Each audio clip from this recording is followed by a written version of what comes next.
guys, magandang umaga, magandang gabi sa abroad. So welcome to my vlog. Ngayong araw na to ay very special day kasi dumating yung kapatid ko ngayon mga besh, no? Saktong-sakto bukas salit ko na yung mga magulang ko sa Nueva Ecija para dun magpagamot yung tatay ko. Tamang-tama, wala akong pera, maniningil tayo sa kapatid kong maraming utang sa akin. Nako, asan na yung may utang sa akin dyan? Ano sa loob? Tamang-tama, wala akong pera. Ilab.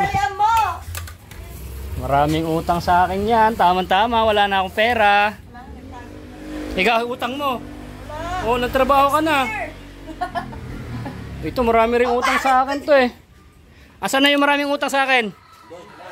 Oh, tiyan, nagtatago na.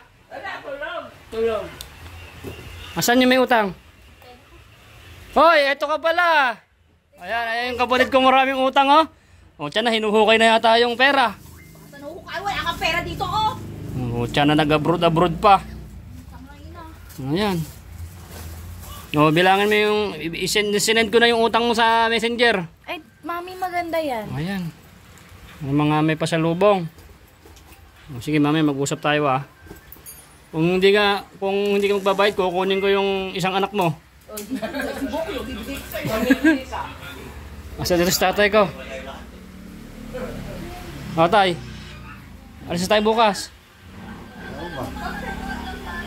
Bukas madaling araw tayo. Para maaga doon na tayo ha. Kasama ba sila Michelle?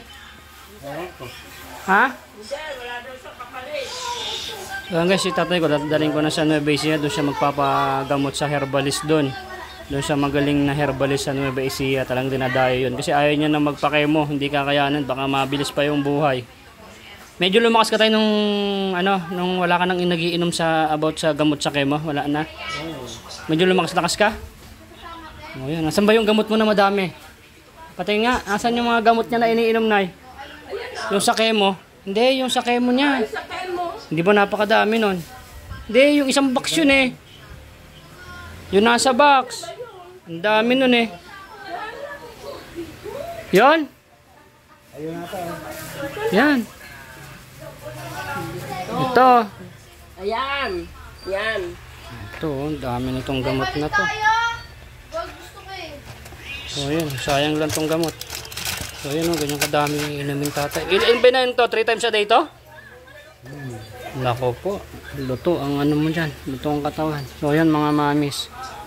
So, dadalhin ko lang sa tatay sa herbal. Kasi, ang dami ko rin nabalitaan ng mga gumaling sa herbal. Yung mga hindi na nagpakemo, gumaling naman, no? Yung si Ma'am Janice doon sa sa tag dito yung Batang Quiapo, pero mo gumaling yun sa herbal, no? Stage 4 sa herbal lang siya gumaling. So si tatay ganun ko na lang kasi hindi niya na kaya yung chemo. Eh makakalbo na nga, kalbo na nga. O di ba nagke-chemo nakakalbo? Eh kalbo na nga. Eh talagang kalbo naman talaga yan. Nako. So ayan guys, yung kapatid ko, yan o, pangalawa po yan sa kapatid ko. Mukhang tinapon na yata yung listahan ng utang niya. 2 anak mo kukunin ko. Bibigay na nga lahat daw sa'yo eh. Ito, padala natin ikarin mo to oh, luto niya. Sinunog eh, tapos niluto ulit eh. Pero masarap. Tapos may saluyot. Yan, ito talaga paborito ko, saluyot. Kasama ka ba, Uncle? Kung wala ko yung naman ako ipapas nga ako. Eh, di naman pala sasama sila, Michelle. Sino nang sasama? Eh, sila naman, si Auntie Mendo mo. Sa mga bata. Mga bata. Yan, 3. So, uwi rin tayo sa Lunes ng... Makakauwi kayo eh, wala pang may samba yung si kabising paglinggo. Hindi kayo mahaharap. O, di kaya nga Lunes ng hapon, uwi na kami. Isang araw lang absent nila. Gusto ko makita ko yung yung magagamot kay tatay. Tapos Lunes kami ng gabi uuwi. Yung guys, sasama daw itong yung mga bata lang, pati yung asawa ni uncle na nag-aalaga sa mga bata sasama doon kasi doon man yung bahay nila. Pero Lunes, uwi na rin kami ng gabi para Martes papasok yung mga bata. So si tatay sa Lunes ng umaga dadalhin sa herbalist. Sasama mo ba yung mga anak mo? Hindi, may pasok. Si Micah hindi rin pwede at bawal daw mag-absent. Hindi yung sasama. Magpa-drop ka na lang. Next week ka na lang pumasok. May family reunion daw kasama. Sabihin mo yung pangalan ko. Ay, nako. So yan guys, hindi tayo makakasingil. Ibabayad sa akin yung anak eh. Bullshit na yan. So yan guys, yung kapatid ko na yan. Ilang taon si ate mo sa abroad? 4 years walang uwian. So itong aking si Bunny, pinakarwash ko na yan. So yan, malinis na. Kaso sinasampahan ng mga daga. Baka may mga wirings na mga kinagat kasi nung nakaraang pinakarwash ko to guys. Pagkita ko, may mga kinagat ng mga mababait dito. Yan, winiring ko pa yan. Winiring ko, tapos doon, winiring ko din. Buti may mga nakalawit pa na wire, kaya naduktong ko pa siya. So hindi nyo tatanong kasi rin akong electrician sa mga sakyan. So hindi naman ako ganun kagaling. Nakakaintindi para at least meron tayong alam, makakatipid tayo sa mga gastos, no? Kaya kung hindi ko alam yung gagawin dyan, napagastos na naman tayo. So nilagyan ko ng paminta, yan, no? So nilagyan ko ng paminta. I think effective, no? Kasi pagka pinuntahan to ng mga mababait, may mga dumi ng mga daga dito. Diyan, marami ng dumi ng daga yan. Dito yung aking nililinis, ang dami ng dumi ng daga diyan. So ibig sabihin, effective yung pamintang pino, mga sir, no? Yung mga may sakyan dyan na pinupuntahan ng mga daga, bumili kayo ng pamintang pino, ibudbud nyo dyan. Yan, no? Doon sa mga ganyan. Okay lang yan, hindi naman dumi yan eh. Yan, no? Lagyan mong paminta doon sa may mga dyan, dito, importante, yung mga sinusutan ng mga mamabait, lagyan nyo ng paminta. Ito, katibayan to. Dahil ilang araw na, walang dumi ng mabait. So, ibig sabihin, effective ang pamintang pino. Kasi parang masama yata yung pakiramdam ng mga mababait pagka lumakad sila dyan kasi masisinghot nila, di ba? Ang baba ng kanilang uso. Pag nasinghot nila to, baka mag-hatching sila. Di ba? So, effective. So, meron ba bang tubig? Okay, clear. So, okay naman to. So, check upin natin kasi ready to long drive tayo mga idol. Meron. Kompleto. So, kompleto yan mga sir. So, wala naman. Battery, check. Check natin yung mga polo kung maluluwag. Yan. Wala. Clear.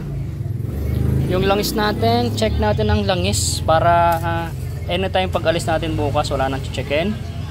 Okay, clear. Naka-air metal guard yan. 1 year na mahigit. Walang change oil. So, walang change oil. Si Aero Metal Guard, Boy Sardinas, no? Tinan nyo ang langis ni Boy Sardinas. Tinan nyo guys. Tinan nyo, umaagos pa yan, no? Ibig sabihin yan, maganda pa rin yung langis natin. Walang change oil. Lagpas tayo. Tinan nyo, ang kintab pa rin yan. Pag ito ay makarbon na, halimbawa ito, pag ito ay makarbon na sa sobrang tagal na ng hindi tayo nag-change oil, pag ito ay pinahid ko itong aking isang daliri sa itong daliri ko na may langis, pag kumapit sa balat to, ibig sabihin to, hindi na to kailangan ibiyahe, kailangan change oil. Tingnan nyo sir. Nako naman, walang natitira. Wala siyang uling, no? Saka tingnan nyo, napakakindab pa rin. So ibig sabihin yan, ayaw mag-change oil. Nakatulong tayo sa ekonomiya na hindi tayo nagtapon ng langis sa kanal o saan mang itatapon. Dahil maganda pa rin itong ating langis. Siyempre mag-Aero Metal Guard lang tayo mga kasardinas. Kung gusto nyo mapanood yung aking mga video about sa aking product na Aero Metal Guard, puntahan nyo sa aking FB page, Aero Metal Guard Main. So yan, nag-check tayo ng mga langis-langis. Kung may sakyan, kahit babae po kayo, ito lang papakita ko sa inyo, ito lang check nyo kahit hindi nyo na kailangan ng mga boys. O yan, maganda pa. Ito ay sa automatic, no? Automatic transmission oil. So makintab pa. Wala siyang delay, walang So check natin kung tama ang level. Tingnan natin yung level ng ATF. So ayan, check natin. Siyempre bago tayo aalis ng mga long drive, check natin. Alright. Okay, clear. Maganda. Ayun, oh. So nasa level siya.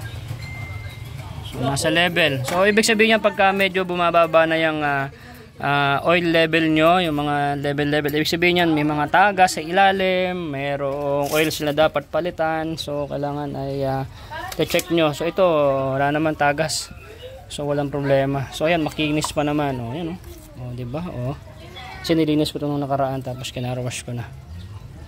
Alright, check natin to dito, check natin ng mga gulong, clear ang gulong, okay, gulong, okay.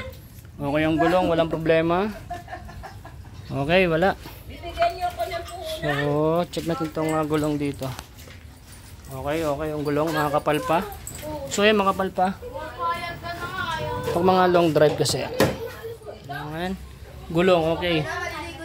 Ayos, lahat ng mga ilaw, check natin kasi dadaan tayo ng expressway. Pero na-check ko na yung ilaw nito, lahat gumagana. Kasi mahuhuli tayo sa expressway pagka kulang-kulang tayo sa ilaw, kaya double check. Alright, ganun lang naman pag check at ay pag maglo-long drive tayo, syempre dapat natin i-check yung ating makina. Ganun din natin ang kondisyon ng ating sasakyan kasi karga natin yung ating pamilya. Alright, bilhin na kayo ng mga tinda ng nanay ko. Ayan. Wala na, ito na lang. Magkano ba isang nare? 5? 5 piso daw. Marami nung nakaraan yan, naubos na. Asa na yung gamit nyo? Okay na?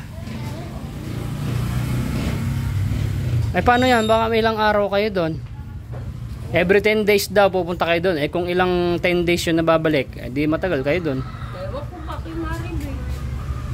Kung ilang araw, kung ilang... Pagpunta nyo nga daw sa Lunes, 10 days babalik kayo doon. O isang linggo. Tapos babalik kayo doon sa manggagamot. Pagbalik mo doon, sasabihin niya ulit kung kailan kayo ulit babalik. Eh di kung matagal na, di uwi na kayo rito.